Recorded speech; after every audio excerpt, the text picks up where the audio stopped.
All right, Shalom. First, I want to give all praise, honor, and glory to Yahweh, Ba'ashem, Yahweh Shai, Ba'ashem, Rakak, Wadash. Double honors to the apostles and elders of GMS or Ruel, and peace and blessings and salutations to the elect brothers out there pushing His word and hold true sincerity across the four corners of the earth, risking your lives and freedom to do so. And also peace and blessings to come upon the elect, men, women, and children of the house of Israel. All right, I'm going to get into it. This is Psalms chapter 30 and verse 5.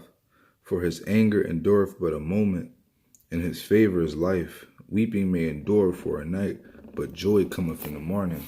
So the anger of the Lord only endureth but a moment, man. It only endure for a moment. You know, the Lord's angry with us right now. And that's why we getting punished.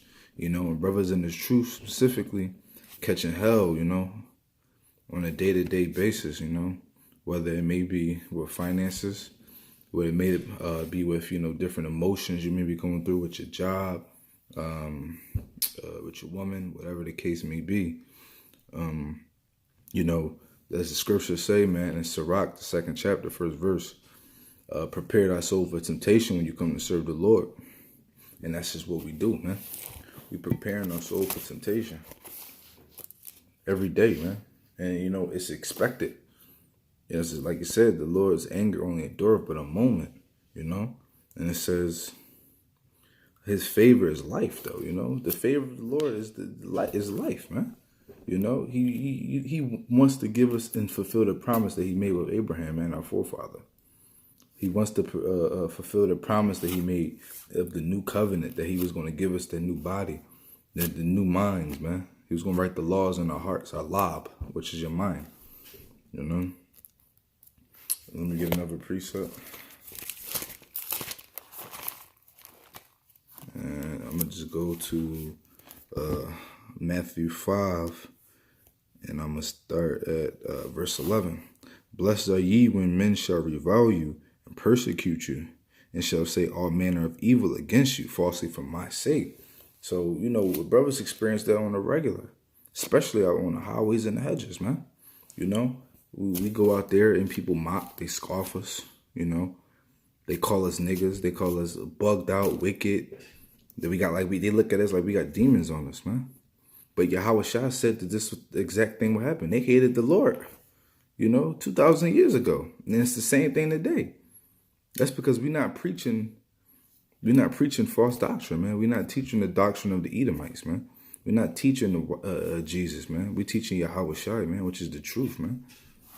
We teaching, you know, the scriptures, man. And people, you know, people hate the scriptures, man. They hate the truth of the scriptures. But I'm going to keep going. It says, rejoice and be exceedingly glad, for great is your reward in heaven, for so persecuted they the prophets which were before you.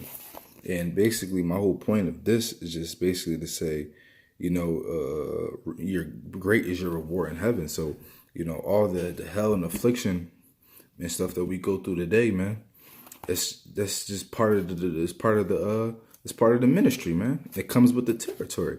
You got to be tried before you can be refined as gold, man. And Yahweh he's building us up, man. That's the whole point of him putting us through the fire, man. Putting us through the fire, putting us through these different tests, you know, these different afflictions, you know. So it basically, so that when we do get the covenant, when we do get the new kingdom, and in the new bodies and everything, we get the promises, the glory, all of these things when they're added into us, you know, it's a greater appreciation for it, man.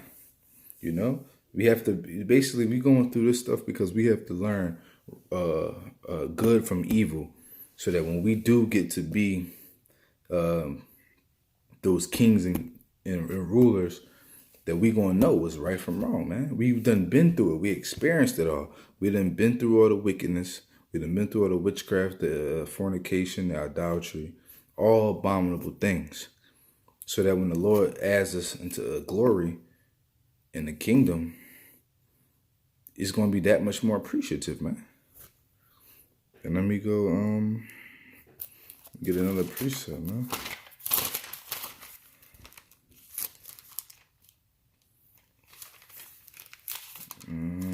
Is it 1 Corinthians Hold on.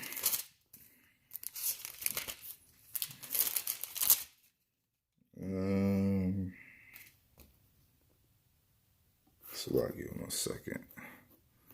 I know what I'm looking for.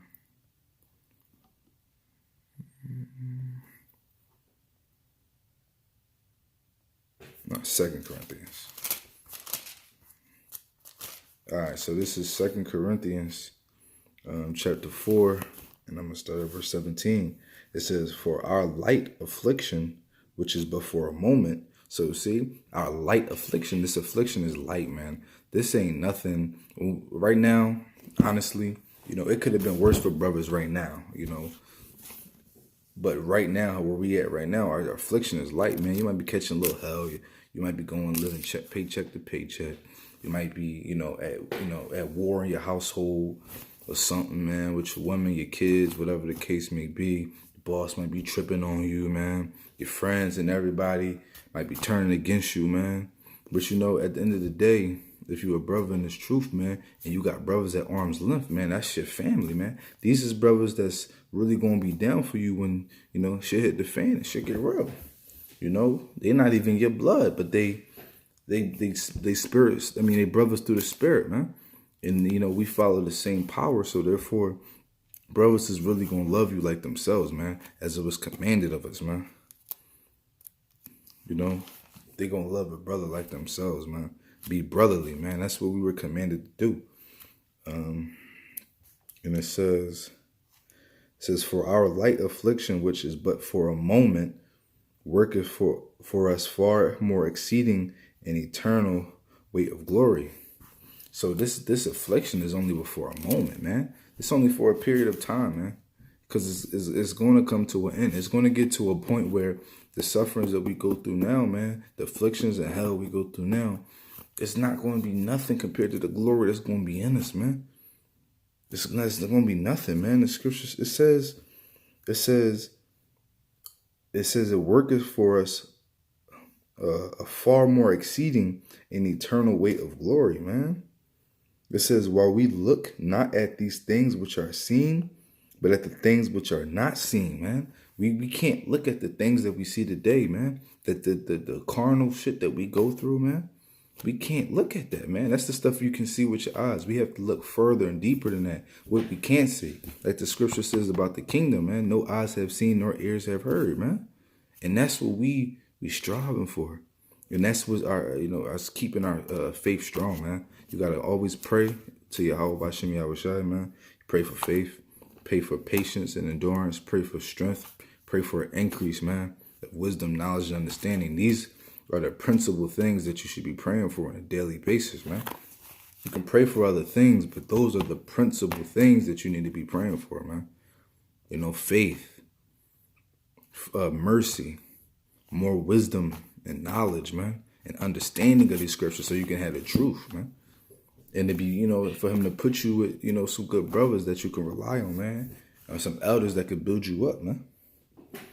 And it says, I'm going to read it over. This is verse 18. While we look not at the things which are seen, but at the things which are not seen. For the things which are seen are temporal, but the things which are not seen are eternal. What are those things not seen, man? The kingdom of heaven, man. Them spiritual bodies, spiritual power. Us ruling the earth, man. With no sense of end, man. Forever and ever. Those are the things not seen, man. But we got faith that it's going to happen, man. We got faith that the Lord's going to fulfill his promise, man. He's going to keep his promise. He's going to keep his end of the bargain, man. Even though it ain't no bargain, but he's going to keep his promise that he made with us, man. And we're going to continue to do his work for the Lord, man. Our labors are not going to go in vain, man. In the back up, I'm going to get another precept to back up what I said, man. Like I said, these sufferings are not going to be able to be compared. And this is Romans chapter 8, verse 18. For I reckon that the suffering of this present time are not worthy to be compared with the glory which shall be revealed in us. And it's just that simple, man. It says it right there, man. The sufferings of this present time are not worthy to be compared with the glory that's going to be revealed in us. You know, everything you're going through, man, it's gonna come to a point where we're gonna be in the kingdom. We're gonna be thinking back like, yo, man, you remember all that bullshit we went through, man? We're gonna laugh about it, man. We're gonna chuckle about it. And then, you know, we're gonna rejoice, man. We even gonna think like, yo, man, if I had to go through that again just to get this, I would. That's how great the glory is gonna be revealed in us, man. Let me go, and like I was saying, man, our labors are not going to go in vain, you know? Like, and I'm going to bring this out in Wisdom of Solomon.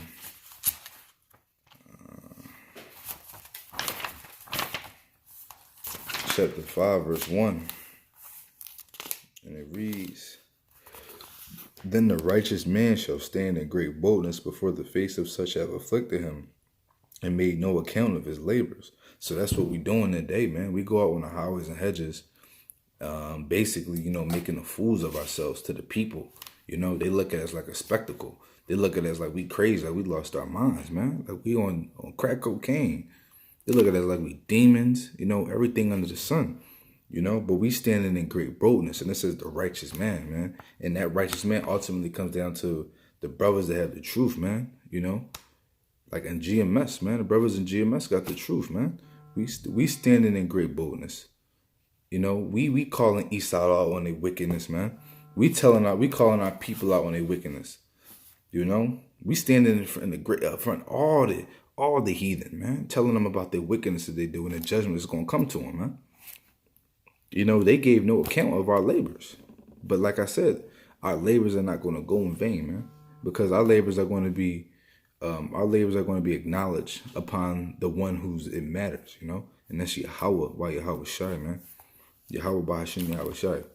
You know, that's where our labors matter to, because fuck if Esau don't give a fuck about our labors, man. They can see us on the corner, they don't think nothing of us, man. All the work we built this country up, they don't give no account. But it's cool because they gonna pay for that, man. And we gonna be lifted up. We gonna be lifted up, man. Let me get one more precept, man. I'm gonna go to, you know, this is, brothers, you just gotta be strong in this truth. Just be strong. Stay steadfast, man, like the scriptures, man. It says, you know, that the kingdom of heaven, man, the path to the kingdom of heaven is a narrow path, man. It's, you know, deep waters on one end and fire on the other. Roughly paraphrasing, man. And let me see. This is Matthew the 24th chapter, and let me see where it's at. So give me 1 second. I'm gonna end off with this precept right here, you know, for the sake of time. Where is it at? Where is it at? I think I skipped over it.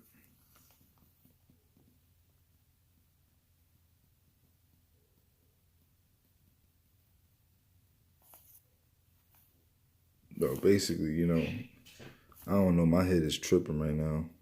But you know, you gotta endure until the end, because this walk is definitely a test of faith, man. And that's why the Most High is chastising us, man. Because he wants to see where our minds are, and he wants to see where our faith and where our hearts is at, man. And if you gotta be in this, man. You gotta be going hard for Yahweh Hashem Yahweh Shai.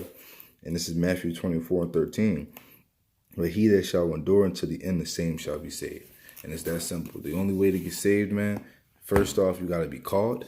Second off, you got to do the work. Third of all, you got to endure until the end.